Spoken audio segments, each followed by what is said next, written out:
Par le temps, les hommes ont été témoins de choses qu'aucun de ces aspects n'en su expliquer. Et tout ce qu'on ne peut expliquer provoque la peur. Tant de récits côtoyant le mystère de nombreux autres. Nous allons nous plonger dans certains mystères qui ont terrifié les hommes et qui restent encore à ce jour, sans réponse.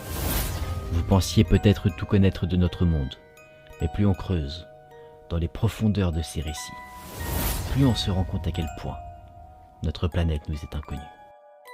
Tant de mystères que vous allez découvrir ou redécouvrir maintenant. Ces récits vont peut-être aller à l'encontre de vos convictions. Bienvenue dans le monde de l'étrange.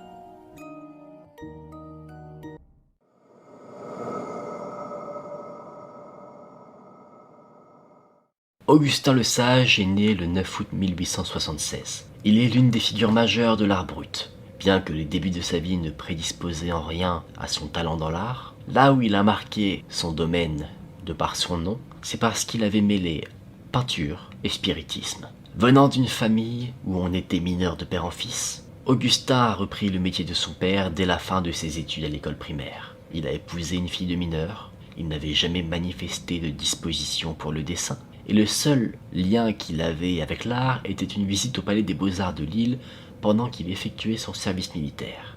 Mais en 1911, tout change. Alors qu'il travaille au fond d'une mine, il entend une voix qui lui dit « Un jour, tu seras peintre ». N'en pensant d'abord rien, il est ensuite initié quelques mois plus tard par des camarades mineurs au spiritisme. Et apparemment, il fait déjà preuve de dons de médium exceptionnels.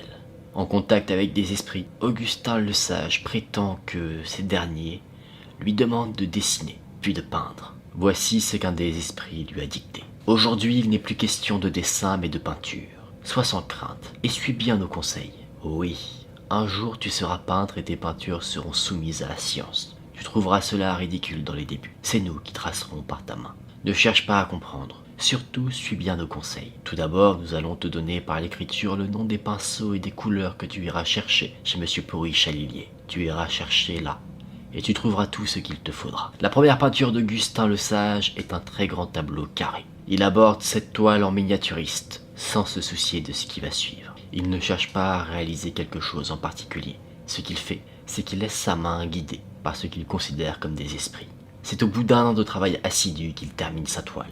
Et à partir de juillet 1913, il ne cesse de peindre. Il a dû faire une pause, car mobilisé pour la guerre entre 1914 et 1916. Mais dès son retour, il se remet à la peinture, jusqu'à sa mort. Ses toiles sont exposées, et sa renommée commence à se développer, mettant en avant son talent, mais également dû à un certain étonnement général.